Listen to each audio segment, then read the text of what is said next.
तैयार हो जाए वो इलेक्शन कमिश्नर जिन्होंने ये काला शीशा लगाया था फ्रॉड करने के लिए, वो तैयार हो जाए, उनके खिलाफ मुकदमा दर्ज कराया जाएगा। वकील आपकी ढाल बन के खड़े होंगे और ये पुलिस तंत्र जो चल रहा है वो हम नहीं होने देंगे किसी हालत में। नहीं तो बिल्कुल निडर होकर बाहर आओ, पुलिस से मत डरो, पुलिस आपकी नौकर है। हम संविधान के रक्षक हैं, हम इन बैरियर की वजह से यहां नहीं रुके हुए। ध्यान से सुन ले अमित शाह साहब भी और बाकी सब भी लोग, हम इसलिए रुके हैं क्योंकि हम देश में हम नहीं चाहते कानून व्यवस्था टूटे। ये हमने डिमॉन्स्ट्रेशन यहां पे इसलिए कराई थी क्योंकि एक फिल्म आई थी, एक था नटवरलाल। देखिए कितनी महत्वपूर्ण बात मैं आपको बता रहा हूं। सुप्रीम कोर्ट ने यह ऐलान किया था 2013 में सुब्रमण्यम स्वामी साहब की पिटीशन में कि ये जो ईवीएम में मशीन होती है, ईवीएम का जो वोट होता है वो वोट नहीं होता है, वोट सिर्फ वीवीपैट का होता है, वीवीपैट से ही वोट गिना जाता है। तो जब सुप्रीम कोर्ट ने यह डिक्लेयर कर दिया कि वोट सिर्फ वीवीपैट का वोट होता है और कोई वोट ही नहीं होता, ये भारत देश का कानून है, तो किसी नटवरलाल ने 2014 के बाद, आप सब लोग अंदाजा लगा ले कौन नटवरलाल था वो, ये 2014 और 15 के बाद से स्कीम हुई है काले शीशे की। ये नटवरलाल वाला काम, ये अपराध 2014 और 15 के बाद जो लोग शुरू कर सकते हैं ईवीएम द्वारा वोट करने से, वीवीपैट द्वारा वोट करने से, ये एक तरीका हमने आपको दिखाया कैसे प्लानिंग करके चोरी की। ऐसे हजारों तरीके और हैं। इसीलिए किसी भी हालत में, किसी भी कीमत पे इलेक्शन होगा तो सिर्फ पेपर बैलेट से होगा। ये फ्रॉड हम नहीं होने देंगे। ये इलेक्शन कमीशन है जिसने काला शीशा लगाने की साजिश की। कौन सा इलेक्शन कमीशन था वो अपराधी है, और उसकी अपराधी जो प्रोटेक्शन है ना धारा 324 में, आर्टिकल 324 में, वो अब खत्म हो चुकी है। तैयार हो जाए वो इलेक्शन कमिश्नर जिन्होंने ये काला शीशा लगाया था फ्रॉड करने के लिए, वो तैयार हो जाए, उनके खिलाफ मुकदमा दर्ज कराया जाएगा। पहले अभी आप देख लीजिए, ऐसे हम बेवकूफ नहीं है।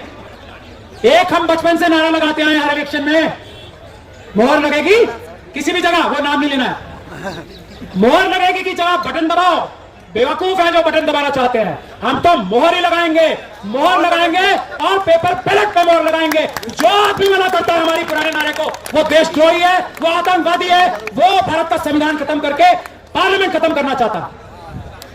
यहां मोहर लगेगी, बटन नहीं दबेगा। ध्यान से सुन ले। अब मैं प्रैक्टिकल बातों पे आता हूं। ये कोऑर्डिनेशन कमेटी के एक छोटे से मेंबर की हैसियत से, भानु जी, हम सब जितने भी लॉयर्स हैं, सबसे पहले मैं उनसे आह्वान कर रहा हूं, ये जिम्मेदारी इस आंदोलन की ढाल बनने की हम लोगों की है। और उस तरफ से हमारे ही देश के ये खाकी वाले लोग हैं, आधे मन से या पूरे मन से हम पे हमला करते हैं। हमारी वकीलों की जिम्मेदारी है किसी भी आंदोलन में जो ईवीएम के खिलाफ होगा, किसी भी आंदोलन में जो देश बचाने के हक में होगा, वकील आपकी ढाल बन के खड़े होंगे। और ये पुलिस तंत्र जो चल रहा है वो हम नहीं होने देंगे किसी हालत में। नहीं तो बिल्कुल निडर होकर बाहर आओ, पुलिस से मत डरो, पुलिस आपकी नौकर है। कल जिस तरीके से हमारा अपहरण किया गया था, हम लोगों ने सिर्फ एक बार माफ किया है। पुलिस वाले ध्यान से सुन ले, बात एक बार माफ किया है, वो भी भानु जी के कहने से, और डीसी कपिल साहब ने सबसे मनवाया। मैं इन लोगों से नाराज हूं, लड़ भी रहा हूं इनसे, लेकिन ये बड़े हृदय के लोग हैं और मैं इनकी इतनी इज्जत करता हूं कि मैं इनके आगे सिर झुकाने पे मजबूर हूं। एक ही बार पुलिस वाले सुन ले, कल जो हमारा अपहरण किया था ना, एफआईआर में दर्ज करा था मैंने, जामा मस्जिद वाली एफआईआर करानी है जैसे मुझे अबडक्ट किया था ना। तो ध्यान से सुन ले, नौकरों का काम है संविधान के हिसाब से काम करना। ये जो आपने बैरियर लगा रखे हैं ना, भानु जी ने जब ये गारंटी दे दी, ये किस लिए बैरियर लगाए यहां पे, अगली बार से बैरियर ना मिले हमें। ध्यान से सुन ले ये बात, ये गैर संवैधानिक गैर कानूनी काम है जो एक बैरियर लगा रखे हैं। हम इन बैरियरों से नहीं डरते हैं।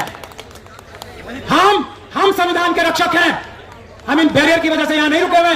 ध्यान से सुन ले अमित शाह साहब भी और बाकी सब भी लोग, हम इसलिए रुके हैं क्योंकि हम देश में हम नहीं चाहते कानून व्यवस्था टूटे। इसका यह मतलब नहीं है नौकर हमारे सर पर चढ़ के नाचेंगे। हम देश के मालिक हैं, देश की जनता है। पुलिस को हमारी रक्षा करनी है, हमारा अपहरण नहीं करना है, हम पे डंडे नहीं चलाने, तब जब तक हम संविधान के रास्ते पर चल के पीसफुल प्रोटेस्ट कर रहे हैं। पहली चीज मैं ये बता रहा हूं, और ये सबसे बड़ी जरूरत है इस आंदोलन को आगे ले जाने की। हम वकील लोग जिम्मेदारी लेते हैं कि पुलिस आपको तंग नहीं करेगी। पूरे देश में आंदोलन करने के लिए हम जिम्मेदारी लेते हैं। दूसरी बात, जो भी आंदोलन हो रहे हैं, ट्रांसपोर्टर्स का आंदोलन, और डीसी कपिल साहब ने अभी, अच्छा 8 मिनट बाकी है। आज के लिए ये कानूनी व्यवस्था गलत है, सिर्फ आज के लिए वरना हम आपसे बैठ के डिबेट कर सकते हैं। डीसीपी साहब आप हमें कानून में व्यवस्था नहीं दिखा सकते 5 बजे खत्म करने की, लेकिन हम इज्जत करते हैं भानु जी की, हम इज्जत करते हैं देश के संविधान की। आज हमने अपना जबान दे रखा, मैं 1 मिनट में अपनी बात खत्म करूंगा। यह आंदोलन चलेगा, पेपर बैलेट के लिए चलेगा। दूसरी बात, एक 22 जनवरी की बात में कहकर अपनी बात खत्म कर रहा हूं आधे मिनट में। 22 जनवरी को बहुत बड़ा आह्वान हुआ है, सभी लोग अपने धार्मिक स्थलों पे जाएंगे। इस धार्मिक स्थलों पे जाने के वक्त हम लोग सब ऊपर वाले से यह प्रार्थना करें, जिसको जो भी मानता है, कि हम लोग ईवीएम हटा के पेपर बैलेट से ये बैलेट से हम इलेक्शन कराएं। ऐसी सद्बुद्धि हमारे ईमानदार प्रधानमंत्री के मन में, ऐसी सद्बुद्धि हमारे इलेक्शन कमीशन के मन में डाले, ऐसी सद्बुद्धि हमारे सुप्रीम कोर्ट के जजेस के मन में डाले।